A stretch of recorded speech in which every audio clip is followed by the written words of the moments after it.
Meron akong nakitang napaka-aesthetic na coffee shop, mga idol. Ang ganda ng lugar nila dito. Sobrang aesthetic. O, di ba? Maganda dito yung paggabi. Tas ganito yung view mo. Ayan, oh. Wow. Napakaliwalas nito for sure. Wow. Perfect bite. Wow. Grabe. Nakaka-refresh yung lasa. Ang daming tumatambay kapag gabi. Ang ganda ng lugar nila, di ba? Sarap tumambay. Next time, babalik ako dito kapag gabi.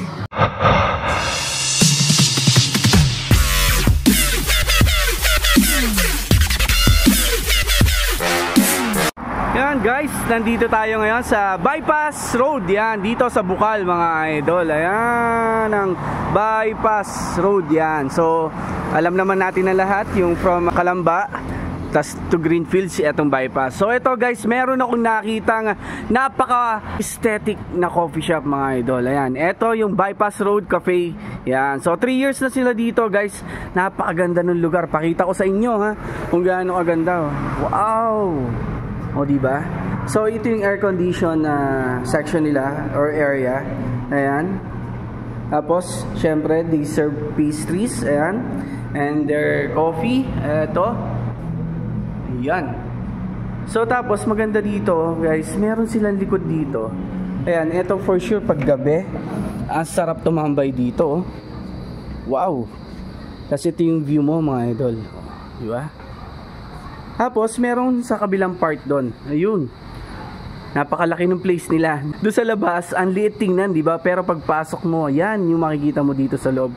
Napakaaliwalas, ang ganda. Sarap na simoy ng hangin dito. So, dito yan guys, Bypass Road Cafe. Ayan, pakita ko sa inyo yung coffee. Tikman natin yung coffee nila dito. Let's go!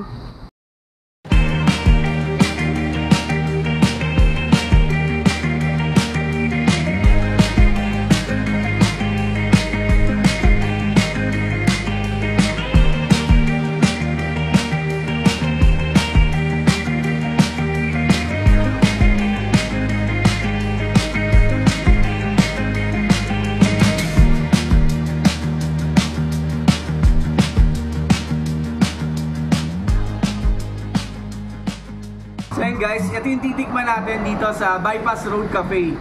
Nakakatakam, tingnan yung kanilang pastries, mga idol. Oh. So itong cinnamon, ayan, favorite ko pa naman ang cinnamon, mga idol. Tapos ito, meron silang red velvet. Wow! So ito yung mga coffee natin. Ayan, BR Signature, may matcha, coffee latte. Ayan, ito yung coffee latte. So tikman natin yung cinnamons nila. Masarap, mabango, mga idol. So, sa akin lang, kahit anong pagkain mo dito, ang ganda ng lugar nila, di ba? Sarap tumambay. So, para sa akin, kahit ano yan, di ba? You know? Wow, perfect bite. Grabe guys. Ang sarap ng cream sa ibabaw. Ito, sarap yan.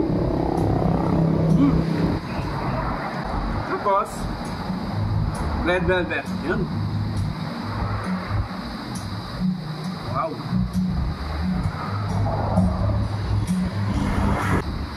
Sarap. Nasa-lasa yung pagka-red velvet niya.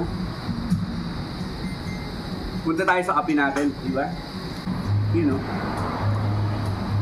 Ice BR Signature yung tawag nila dito. Pero ito ay parang Spanish latte daw. Ayan. Version nila ng Spanish latte.